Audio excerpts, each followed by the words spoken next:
B 2002. 19-year-old directionless spurg, still living with mum. She's got money.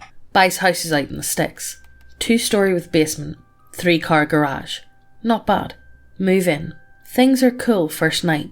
Begin setting up my room upstairs. Discover crawl space entry for attic. Decide to investigate. Open up. Crawl in. Was a little door about 2.5 feet by 4 feet. Tiny window I couldn't find but could see from outside illuminating room.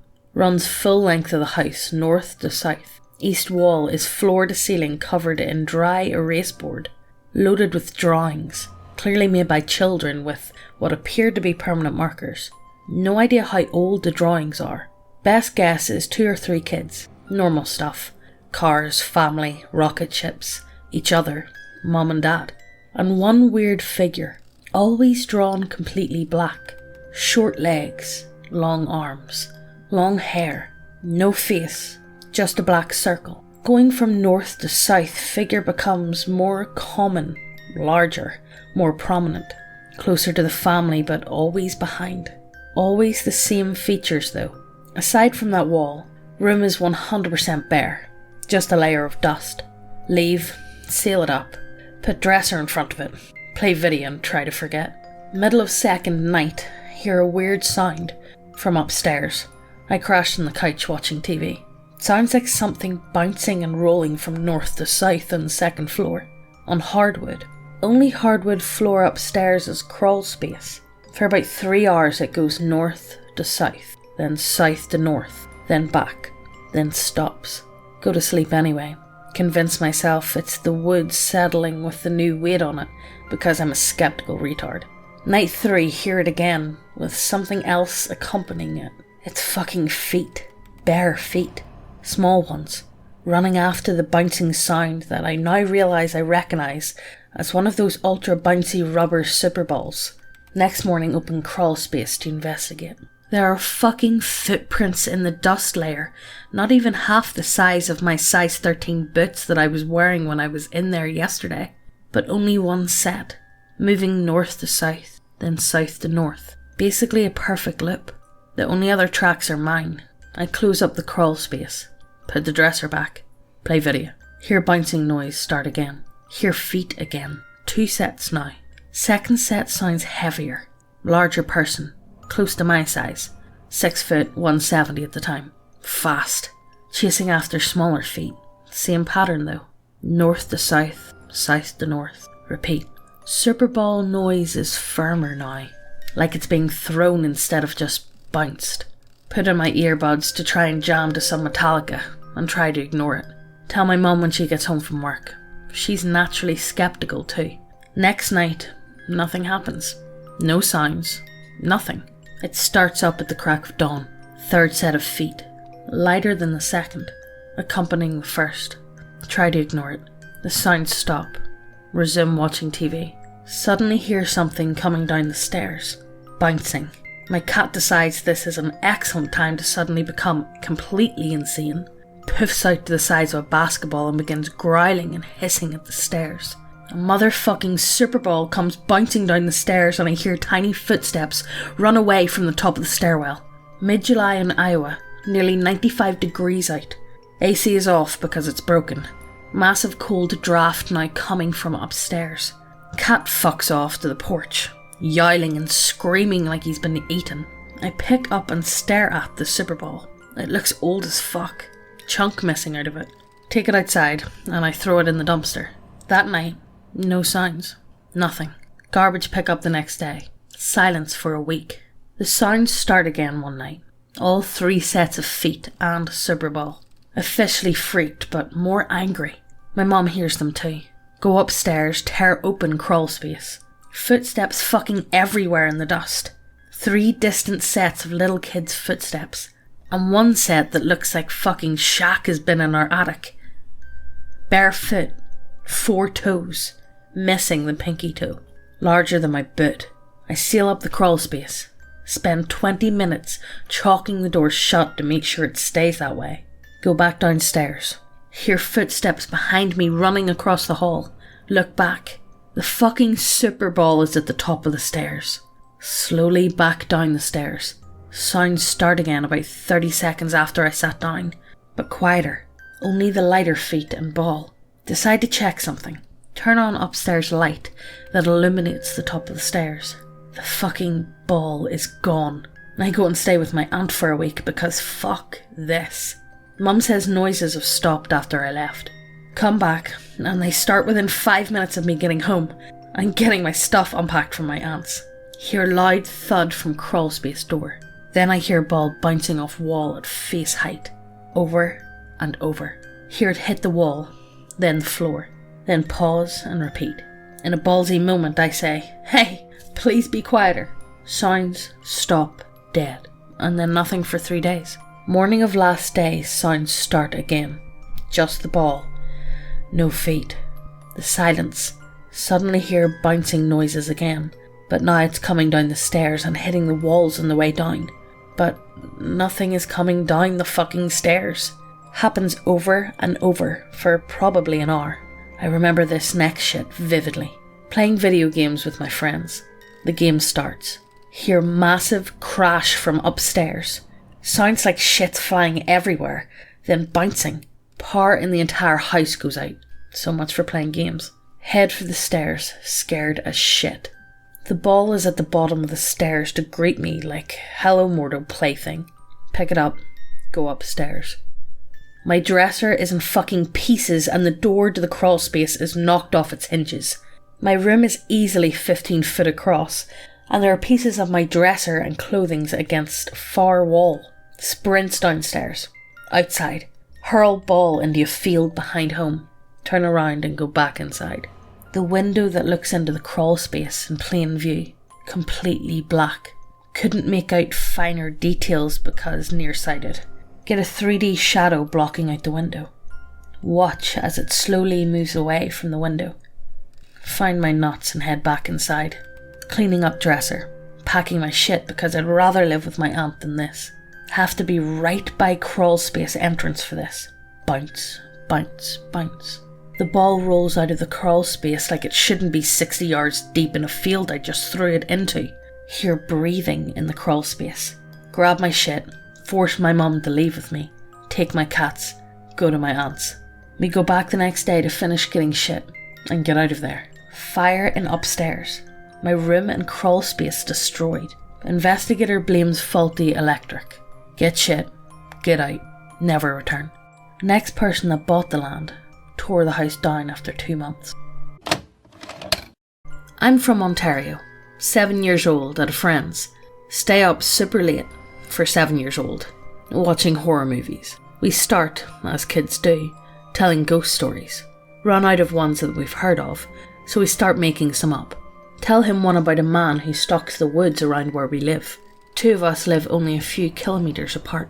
He doesn't age and can pass through shadows. Been around since Native American times. Feeds on lone hikers. Used to slaughter small native tribes. We decide, even though we made it up, to go looking for monsters in the woods. Bring his German Shepherd with us, being 7 and not entirely retarded. Get about 2 kilometres from his actual backyard. We're starting to get really into the woods. Dog starts whining, turns back. Kinda weird. That dog's fearless. Keep going for a bit. Flashlights start flickering. Loud crashing sounds. Slightly shit my pants. Dog flies out of nearby bush.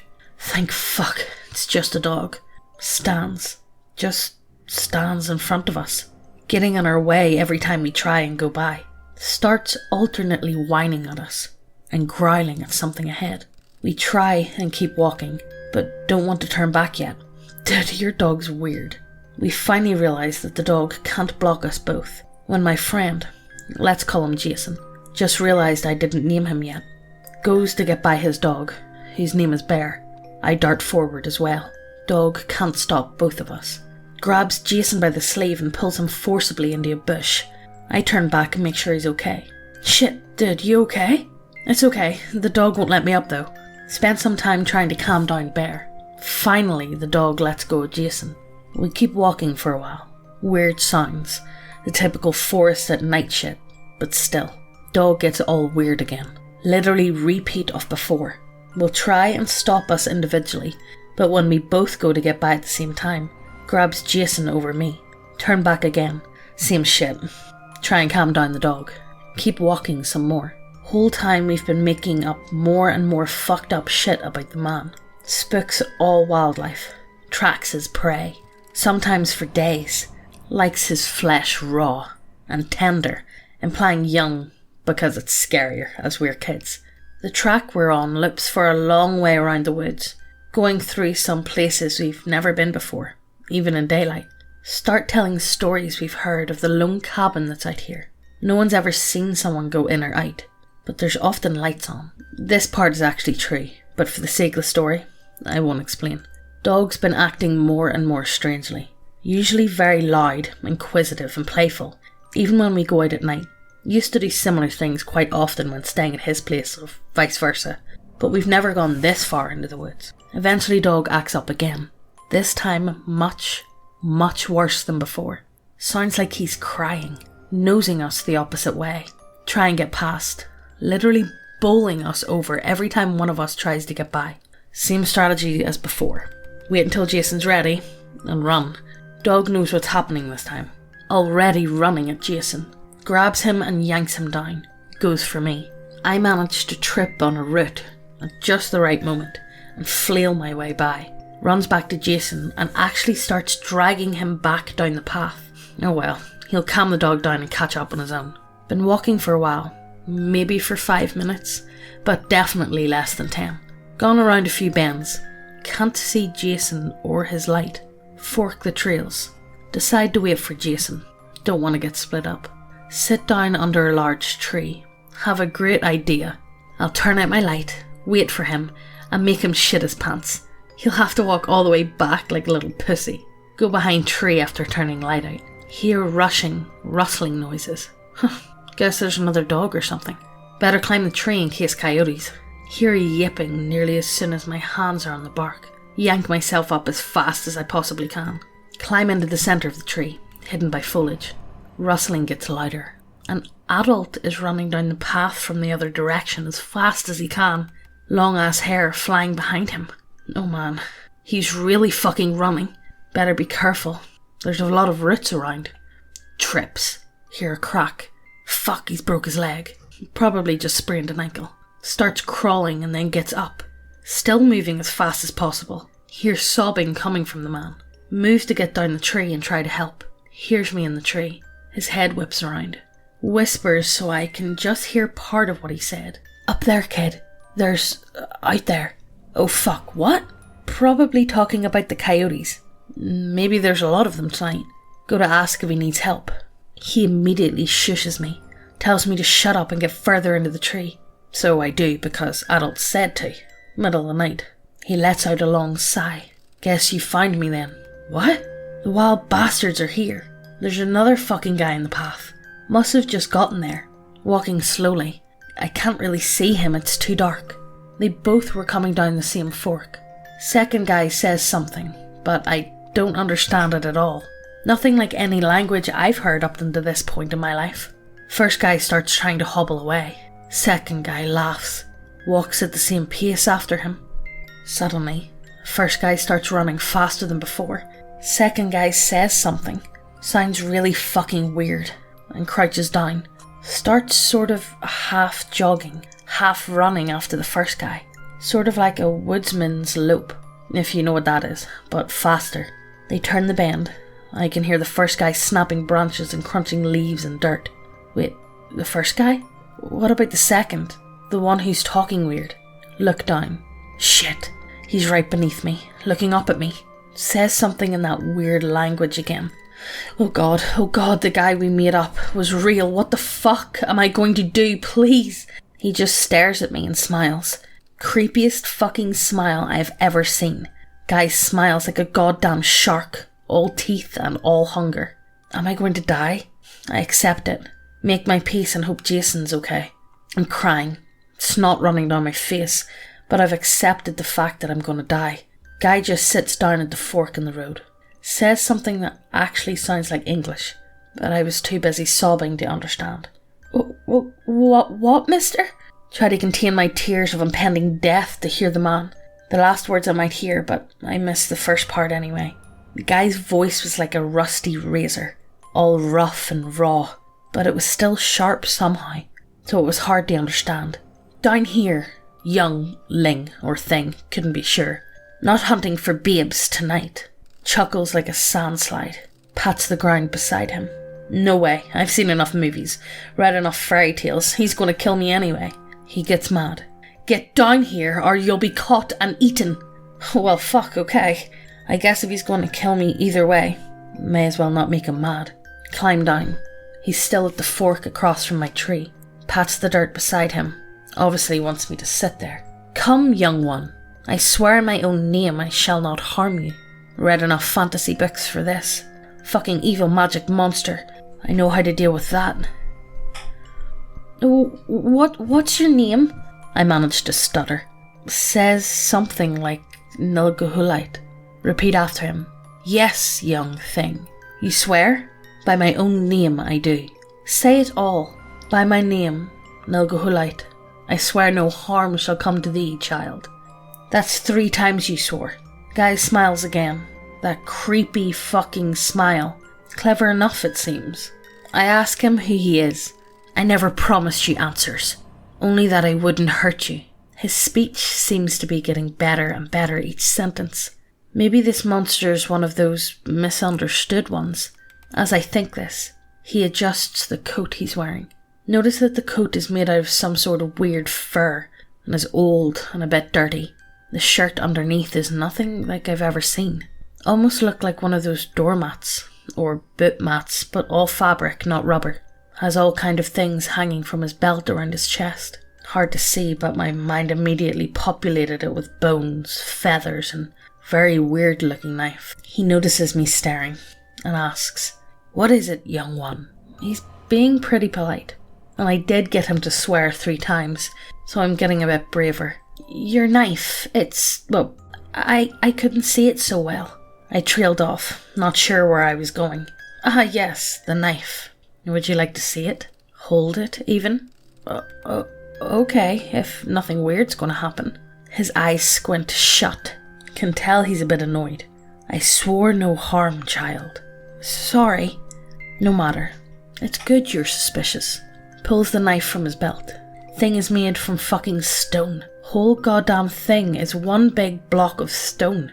He smiles as he hands it over to me. Thing weighs a ton. Holy fuck. "Would you like that, child? The knife? You do not accept gifts from the Fae. You do not accept gifts from the spirits. You do not accept gifts from anything you don't understand, ever."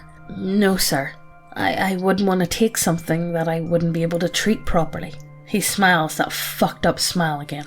Again, proof you're a clever one. "Take not gifts from those you do not understand." "Right, but now I remember it's also a great insult in those stories." "Well, I couldn't take it without offering you something in return as well. We'd be at an uneven trade then." "Ah, but you have nothing I want, that you can afford to give, do you?"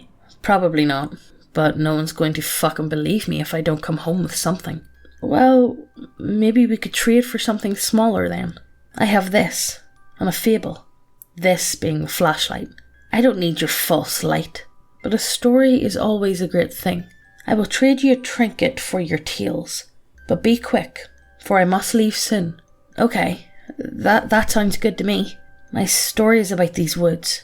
Go on to tell him most of the made-up stories Jason and I invented. He chuckles at the end. Asks me how I know all of this. "Well, I made it up." "You tell a strong story, boy. You've earned your trinket." Pulls a bead from his shirt. Presses it into my hand. His hands are cold. Cold like the ground, or the rock he was leaning on. But the bead is colder. Kind of large, but can't see its colour from the darkness. "I must go now, but you've won this. And my respect for a storyteller. You will not be harmed in these woods." He leans in close. Oh, what is that smell? Smells like cooking and laundry and those jars of stuff in the pantry. It's nice. Suddenly it's bright. Really, really bright. Middle of the day bright. I must have fallen asleep waiting for Jason and dreamed it all, right? Especially when I can't find the bead. Walk back to Jason's. He sees me from the kitchen. runs outside and hugs me, crying frantically. I thought you were dead. I thought the man got you. I saw you and him in the forest, but Bear wouldn't let me by. He dragged me all the way home. Hey guys, thanks for watching, and if you have any of your own scary stories you want me to read, my email's down below, so send them over my way. And if you like this one, give it a like, hit subscribe and hit the notification bell, and check out my other videos. Bye!